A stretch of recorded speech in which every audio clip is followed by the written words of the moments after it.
Chris is just joining, so there we go. Okay. Well, at the moment, it's just you two. But I'm going to get going. So I don't want to have to rush this material. So let's finish off chapter 4.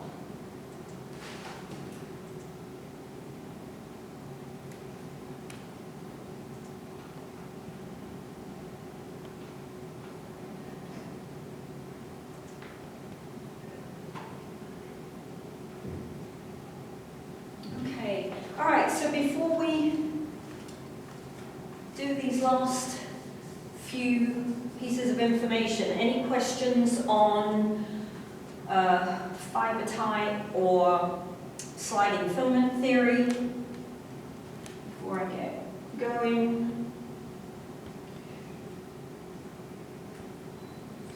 I don't have any questions so far. Okay, all right, well, don't forget, I've got office hours this afternoon if you do. Also, be aware of the fact that the next exam comes around very quickly, right? So we don't have a lot of time if questions do come up, okay? Because the next exam is only on chapter 4 and chapter 5. So I think the next review session is maybe next Friday week. Okay? All right then, so the next piece of the pie that we want to look at is muscle action and how this relates to force production and to soreness that we get when we're training. Okay? So if we look at here, so this is my resting muscle, and you can see it's attached either end to a bone, right? And we have 3 types of muscle action, okay? The one that we are maybe the most familiar with, kind of from a gut reaction perspective, would be this concentric, right? So a concentric action shortens the muscle. Okay? So that means that the force that the muscle is able to produce by turning on sliding filament theory, right? So how many muscle fibers, which type of muscle fibers are going to play a role in force production here, okay? So when the muscle can shorten, that means that the force I'm able to generate is larger than the force that I'm moving, right? The resistance, okay? So it's easy to think of a bicep curl, right? If I'm doing a bicep curl, that means that my bicep is able to generate more force than the weight of the bar, dumbbells, whatever it is I'm moving, okay? So that one's very, I think, obvious, especially for athletes. The next one is isometric. So in an isometric action, there's quite a lot of force generated in the muscle, but the length of the muscle does not change. Okay, that's why it's iso. All right? So in this situation, the force that's being generated within the muscle tissue is equal to the force of resistance. Okay? Isometric exercises are used a lot in therapy rooms. So if you're going into athletic training or into PT, then using isometric exercises, particularly after surgery, is one of the techniques that you'll come across, okay? because I'm able to strengthen the muscle, I'm able to generate this force without any movement, so I'm not putting any stress on a surgery point. Okay? Then the third one is eccentric.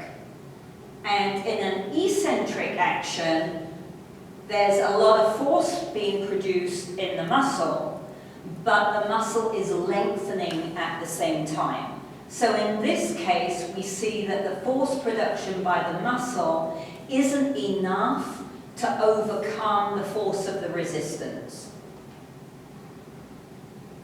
technically. All right. Now, there's actually a couple of instances that we want to talk about with eccentric. So the first is this idea that's on the diagram, right? That the max force that that muscle can produce is not enough to resist whatever it's working against. Okay, so that's instance number one where we see eccentric load, an eccentric action. Or the other option is that the central nervous system deliberately turns down the force production so that the muscle can lengthen under control. All right? So, in that instance, right, if you consider the quadriceps when we're squatting, right? If I'm standing with my bar and I squat, are my quads not working when I'm squatting down?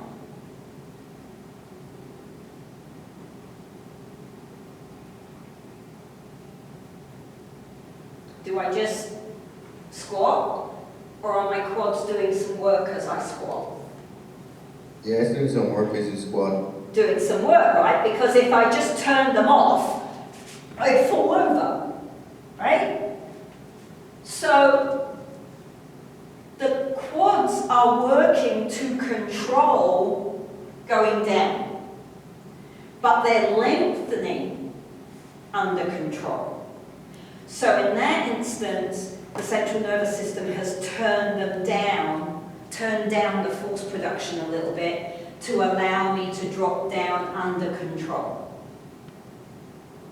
Okay, so that's another instance where we see an eccentric action, but it's not eccentric because the force of resistance is larger, it's eccentric because I'm deliberately controlling the squat. Does that make sense? Yeah. Okay. Thank you. Good. All right. So, I really like this graph because it tells us something that we don't expect. All right? So, here's my point 0 velocity. So at this point, I'm not moving, right? This is the speed at which the muscle is shortening. So to the right side of the Y arrow, the force is concentric contraction. And to the left side, this is the speed at which the muscle is lengthening, and that would be eccentric action. All right? So remember we said that when the muscle does not change shape, but there's a force production, that's isometric action.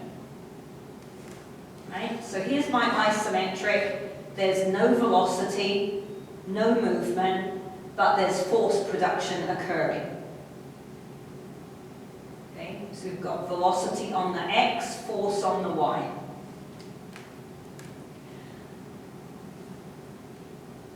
So what the graph is telling us is that when we are shortening the muscle, we cannot produce as much force as we can when we're working isometrically. All right? So that's another reason that they use isometric action and isometric loads in therapy rooms, right? Because once the joint or the muscle is healed enough, I can work it much harder isometrically and get it stronger than I can if I'm doing concentric movements. But the really interesting thing, I think, is what's going on the left-hand side of this curve, right? When we are working eccentrically, we're producing more force than we can isometrically or concentrically, right? So eccentric work is the hardest work you can do, right? This generates the most amount of force within the muscle. All right. Now, we're not exactly sure why that happens. It's possible that that elastic component of the connective tissue plays a role here. It's not fully understood why we get this shape on this curve. All right? But it means that eccentric loads and eccentric actions act as the largest mechanical stressor of the three types of movement. Right? So, that means that it's the eccentric portion of many of our movement skills that is the main contributor to our delayed onset muscle soreness, to our DOMS. Right? And I know you've all been through this, so we all know what this feels like. Okay? So DOMS is that soreness that you get after training, somewhere between 12 to 48 hours. It's always a giggle, I think, when you wake up the next day and you're not too sore and you're like, oh yeah, I got away with that session. And then you wake up the next day and you're like, oh my goodness, that hurts, right?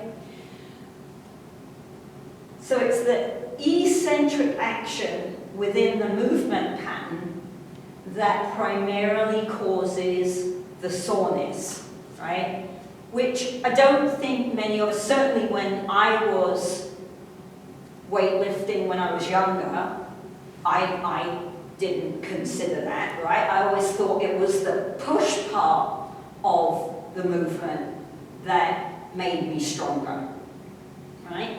So again, what this is saying, if we use squatting or benching, and then we'll look at running, right? If I'm squatting, it's the down phase that makes me sore, not the up phase, right? It's the down phase that makes me the most strong, not the push-up phase, right? Same if I'm benching, okay? It's the down,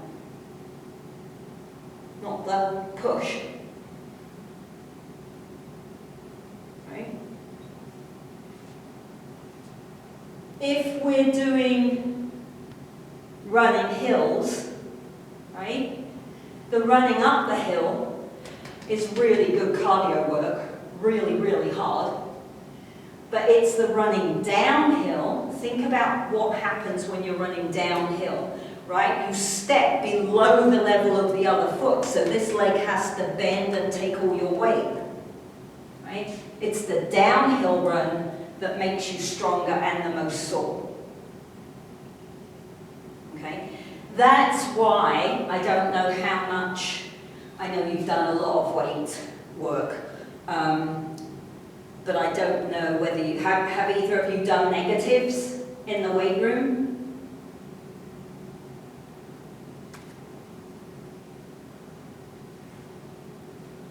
Nope. I don't know whether LV uses negatives or not. Right? So when you do, the whole idea behind negatives is you put more weight on the bar, right, than your 1RM. So I do my squat with a weight that I cannot push up. That's why you have to have a partner to do negatives. You can't train negatives on your own. You need at least one spotter, if not two, right? So now I've got more weight on the bar than I can push up because my down phase is stronger than my up phase, right? So we put tons of weight on the bar, we do our down, and then the spotters do the up, right? So I'm working on the down, and they're doing the up because it's the down phase that makes you stronger. Okay? So that's the theory behind negatives. They're brilliant, but they make you sore as all get out. Right? Don't expect to have a great performance the next day or the next few days after you've done a negative session, because you're gonna be walking around like this, right? So what makes us sore? All right? Be careful here, because your coach might tell you it's lactic acid that makes you sore, right? Except that we've already looked at the production of lactic acid, and we know it doesn't stay in the muscle tissue for any length of time. So it can't be lactic acid that makes us sore, right? What makes us sore is the amount of damage you do to the little fibers within the muscle cell and the muscle, right? We tear. Even just a regular training session does micro damage within the muscle, right? Well, we need that micro damage because then when it's fixed, the muscle is stronger, right? It's a bit like breaking a bone. They always say once the bone's broken, it's a bit stronger because you lay down extra bone cells to fix it, right? So we need a little bit of damage in order to improve and get stronger and fitter, right? When we get really sore, like we get with DOMs, it's because we've done quite a lot of damage, right? So that's going to occur if you take too much time off over the summer or over Christmas, right? And you come back to training and you didn't do a maintenance program while you were away from training, and you come back and you push it really hard day one, and then you can't move for 2 days, right? Or if you've been injured and you haven't been able to train. Or if you're working with a beginner who hasn't done any training, right? And that's a key point when we get to doing exercise prescription and we look at training programs. DOMS is a key point, because if you make a beginner, someone who doesn't we're all a bit weird, right? I mean, that's why we were athletes, that's why we compete. We're a little bit touched in the head, really. And I don't know about you, but I actually like that feeling of soreness up to a point, right? Like my legs are a bit sore because I played tennis at the weekend and I haven't played for 3 months, and running on a hard surface has made my, and I'm like, ooh, that feels pretty good. Actually, I had a good workout, right? We're a little bit odd, okay? But someone who isn't an athlete, who just wants to be more healthy or has been told to lose weight, if we make them really sore because we give them too much to do at the beginning of the program, they won't come back, they don't stay. Because for most people, that feeling is not comfortable, they don't like it, right? So DOMS is much more common in untrained individuals than it is in trained individuals, unless, as I say, you take a long time off and you don't do a maintenance program while you're out of training, right? So structural damage, there's some impaired calcium homeostasis. So we said that when the contraction is turned off, the calcium gets reabsorbed back into the sarcoplasmic reticulum. Well, but not all of it gets taken back in, and then it does some damage within the cell. All right? There's irritants because we've torn the outside of the cell, and so there are chemicals and irritants flooding around. And there's likely to be some inflammation within the muscle that is also pushing on the ends of the nerves and causing some pain. Right? So DOMS is a really good reason to use another principle of exercise physiology that we'll talk about on and off over the semester, which is progressive overload. All right? And it's something, again, that you probably do instinctively and automatically because of your experience and the amount of training that you've done. But progressive overload means I start at a lower intensity and then I gradually build up, right? So if I have the time, and that's another thing that we'll come back to when we're looking at training, if I have the time, it's better to consider a progressive overload strategy than to jump right into doing something really heavy early on, right?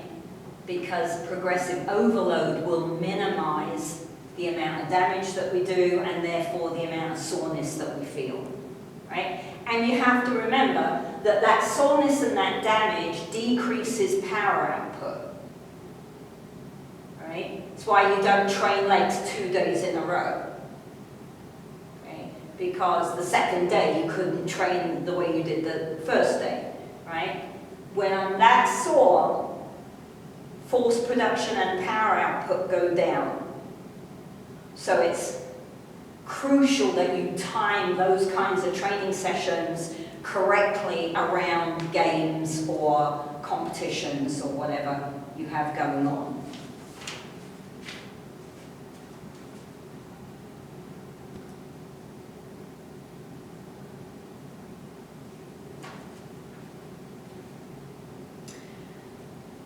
Okay, so I really like this particular diagram because of the little pictures of the actin and myosin, because I think that gives you a good visual of what is going on at this point in the curve, okay?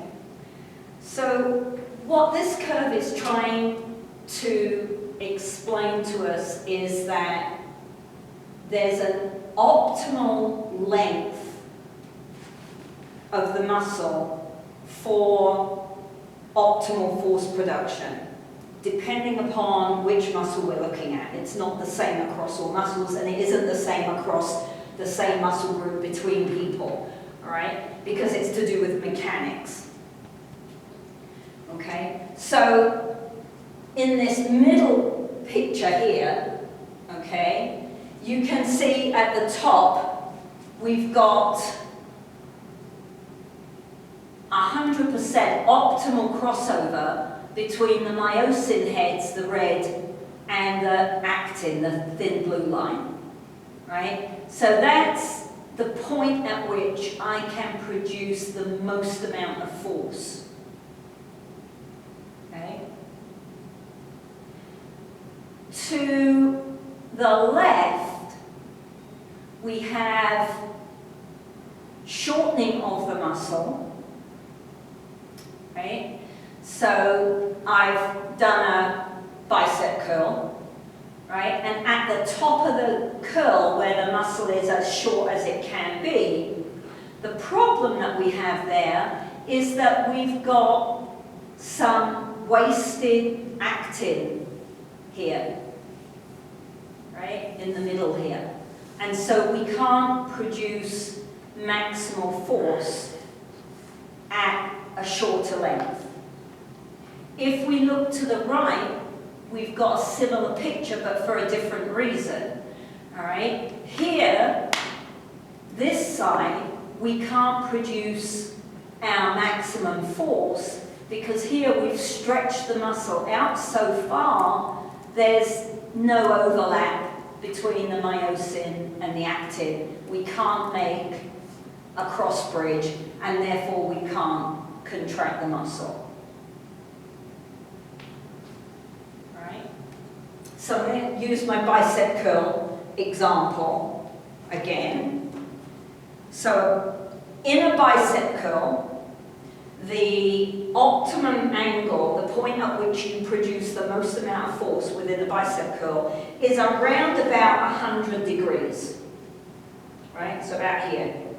It's not the same for everybody for several reasons. One, this insertion into the forearm here can be shorter or longer, right? So that angle of pull on the bone is different between different people. But it's somewhere around 100 degrees, okay?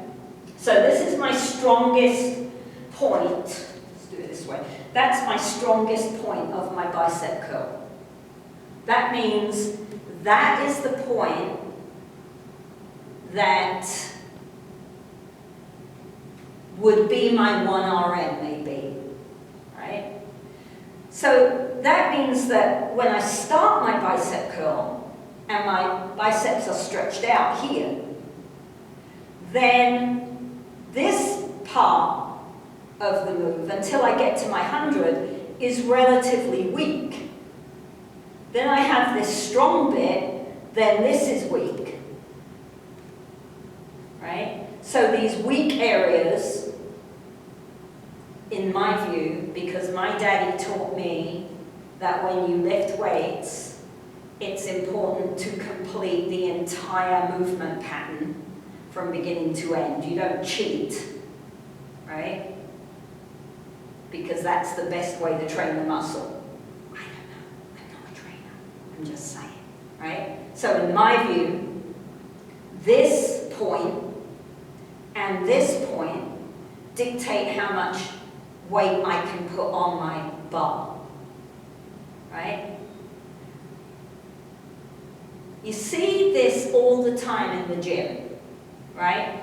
You'll see people do their bicep curls like this, right? They'll drop the bar, bounce it, drop the bar, bounce it, drop the bar, bounce it, right? Because they've got the weight is right for here, they can't control the weight here, and they can't lift the weight here. You see it as well a lot on chin-ups, right? You'll see people hang on the bar and they chin like this. What friggin' movement in sport does that? What good is that? There isn't a single movement in sport that is beneficial to, right? So it's just cheating. It means they're only training a very limited range of the muscle. Well, that's great, but then they go out and they throw or they do something else and they tear the muscle because there's only one part of the muscle can deal with that amount of force. Right? Not sensible. Not sensible. Okay? So we have this length-tension relationship, right? That is equal to all the passive force that can be created, like my connective tissue, and the active force, the actin-myosin complexes, all right, the overlap. So it's quite interesting when you look at some of the equipment that's come out for use in gyms, like variable resistance machines seem fancy and clever, but the problem is they don't keep the force production constant throughout the whole range of motion, right? So they're actually not very successful at training the whole muscle. I'm a big fan of free weights. That's what I started at. My dad started me lifting when I was about 10. And that's just what I grew up with. And that's always my favorite, except for leg extensions and curls, because those are really good to do. But, you know, you can't, I mean, you can cheat, but you shouldn't cheat on a movement pattern with free weights. And so you train the entire range of motion that way.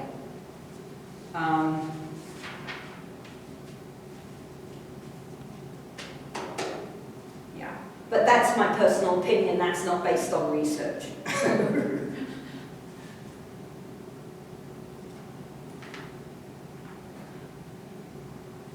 Alright, so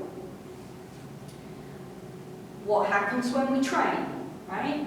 Why do we train? What are we expecting to happen? Okay, remember that adaptation is typically positive. Alright, so I train for a positive adaptation that will make me better at what I'm trying to do. Alright? So if I'm training aerobically, if I'm doing a lot of running or a lot of biking or a lot of rowing or a lot of swimming, right? Then what we see happen within the muscle fiber is related to system number 3, right? So what do we need in system number 3? We need more oxygen, right? We need more myoglobin, which is the carrier molecule that helps move the oxygen across to the mitochondria. We definitely need more mitochondria, right? The more mitochondria I've got, the more ATP I can make. Okay? Well, not surprisingly then, that's what we see happen. Okay? We get much larger oxygen capacity and oxygen delivery because we see an increase in the number of blood vessels surrounding the muscle fiber. We see an increase in the amount of myoglobin within the muscle fiber, and we see more mitochondria in concentration within the muscle fiber, right? Which type of muscle fibers do you think see the most amount of adaptation?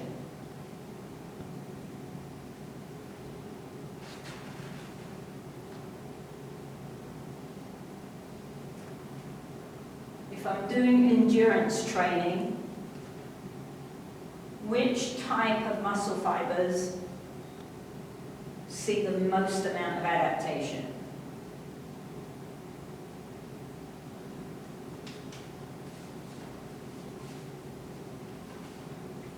Try.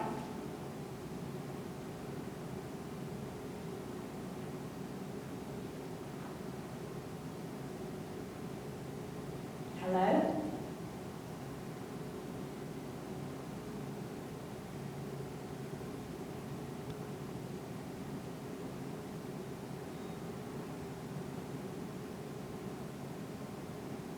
Which type of muscle fibers are predominantly working for long duration, low intensity work?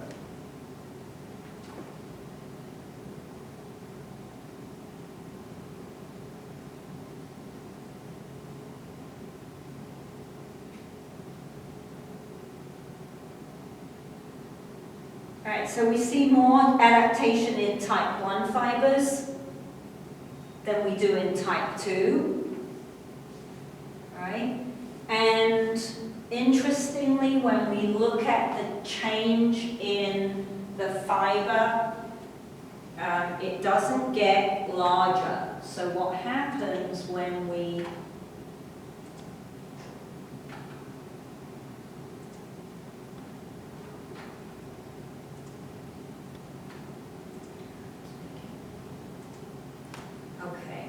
So if I look at the cross-section of the muscle fiber,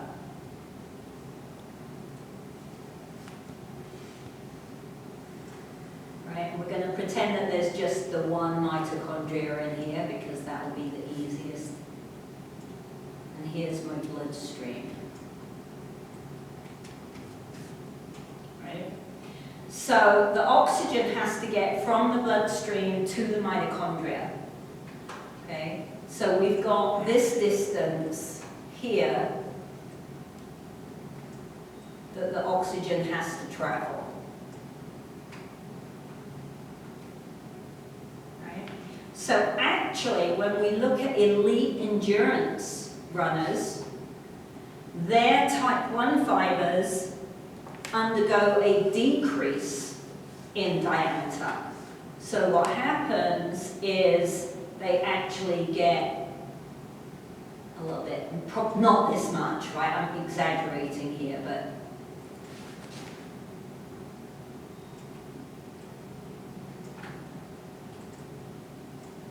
okay? Because now this turns out to be positive because the distance that the oxygen has to travel to the mitochondria got a lot shorter.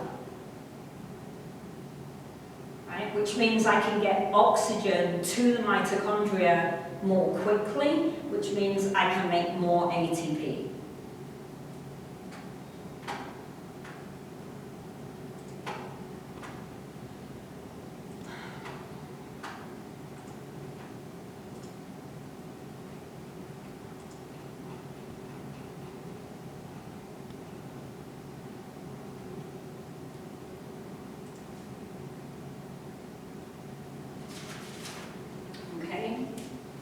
We don't see a change in the percentage, the ratio of type 1s and type 2s. Remember, I can't make a type 2 into a type 1.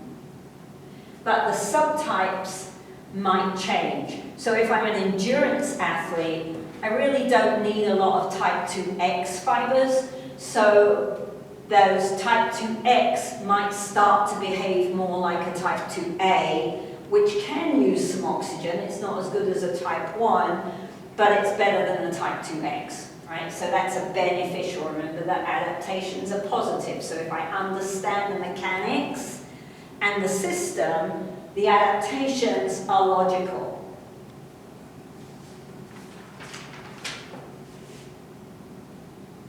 Different kettle of fish when we're doing resistance training. So in resistance training, we're trying to make the muscles much stronger. We typically expect to see a little bit of growth in the size of the muscle, depending upon the type of training program I'm doing. And after birth,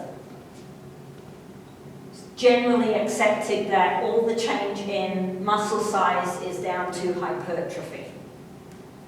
Okay, so hypertrophy means I'm increasing the size of the fibers that are already there. And that occurs because we can add more proteins, so we add additional actin and myosin in, right? Not to the existing myofibrils within the muscle cell, but we make new myofibrils with additional actin and myosin. Okay? So that's the generally accepted view of how muscles get bigger, in humans at least. All right? So there's a little bit of research that's been done on animals. So particularly cats, right? And they teach the cat a weight training program. So they put a cover on the food bowl, they attach the cover to a pad. The cat has to learn to push on the pad, it lifts the cover up and it can get at its food. Once it's learned that, then they start adding weight to the cover. And so the cat gets stronger to get at its food. And then they, sadly, the cat and cut its muscles up, right? But, fascinatingly, what they have found with that is that they see some hyperplasia. So, not only do the muscle cells grow in size, but they see additional muscle cells in this cat. So, what they think is happening is rather than a new cell is being made, that a cell that's there is kind of splitting into two separate cells, and ergo we get hyperplasia. It's pretty controversial. It's not been resolved in humans. There's not been a lot of work on it in humans. The humans that they have looked at tend to be a little bit crazy. Bodybuilders, powerlifter type people. There's always the chance that that population is taking steroids or growth hormone, which could impact changes in the muscle fiber. If it occurs, it's going to be very tiny. So I think the safest point of view is just to say at the moment what we know is that muscles grow by hypertrophy. Right? All the muscle fiber types will respond to resistance training. If you do a conventional type training program, then you're going to see more hypertrophy in type 2 fibers than type 1 fibers because type 2s are the powerful ones. All right? Slightly different mechanisms, how that occurs. Right? Type 2s are better at protein synthesis. Type 1s tend to do less protein degradation. Type 2Xs, again, depending on the training program, you might see some type 2Xs move towards type 2As. Right? You don't see any change between the number of type 1s and the number of type 2s.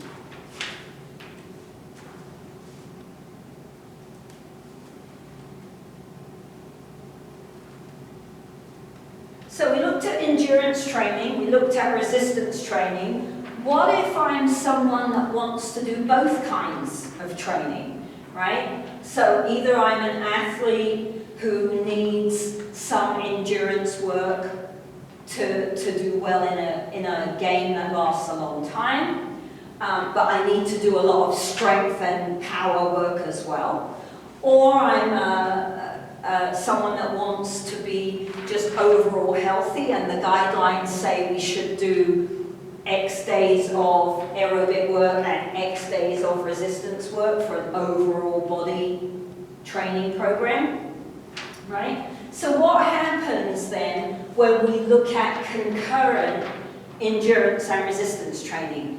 So most of the research has been done on untrained individuals.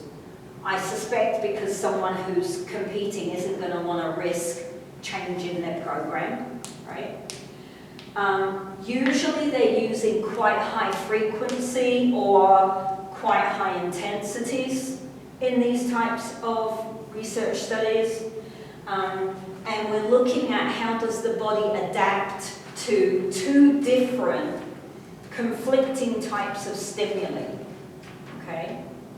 So what we find is that if I am a strength athlete who does some endurance work, that endurance work may negatively impact strength, particularly if I'm a power athlete, not just a strength athlete. Okay? So it appears that anaerobic performance can be detrimentally impacted by a lot of endurance training. All right? The other way around, though, we don't have that same problem. If I'm an endurance athlete who wants to do some strength work, then that doesn't compromise my performance at all, unless, I'm going to caveat that, unless I'm putting on too much muscle mass, right? So there's a difference between a strength program and a muscle growing program. And as an endurance athlete, I generally don't want to build huge muscles. They're heavy, right? And I need to move for a long time, right? A marathon runner does not look like a 100-meter sprinter, okay? Muscle size is completely different. So my endurance work isn't impacted, it doesn't seem, by doing resistance work. But my power and my strength performance is impacted by doing a lot of aerobic work. Right? So recommendations then for these people, right, is to try to use a really good periodized training plan.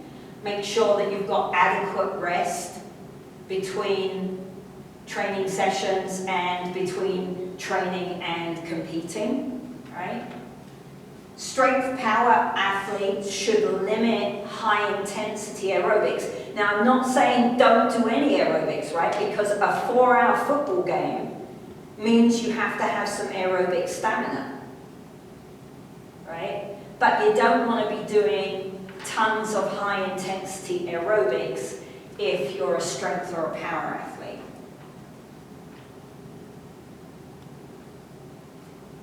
Okay?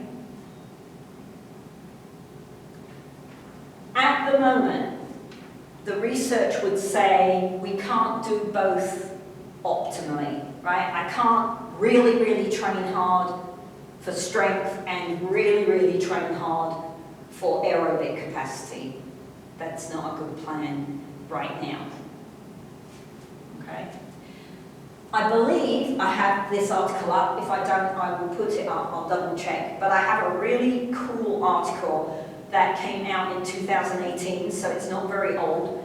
And it's looking at the effect of 2 different concurrent training programs on strength and power gains in highly trained individuals. And that's why I wanted to let you know, because when you look at the research in the textbook, most of that research on this concurrent training idea has been done on people that were not athletes.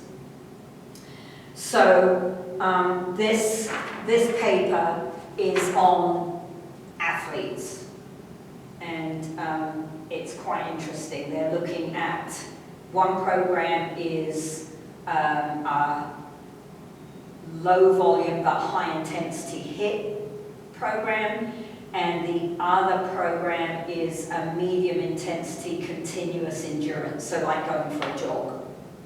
And they're comparing those 2 programs and the effects on strength and power. So that's a pretty cool paper, I think, for you guys. You might be interested in reading that. Questions?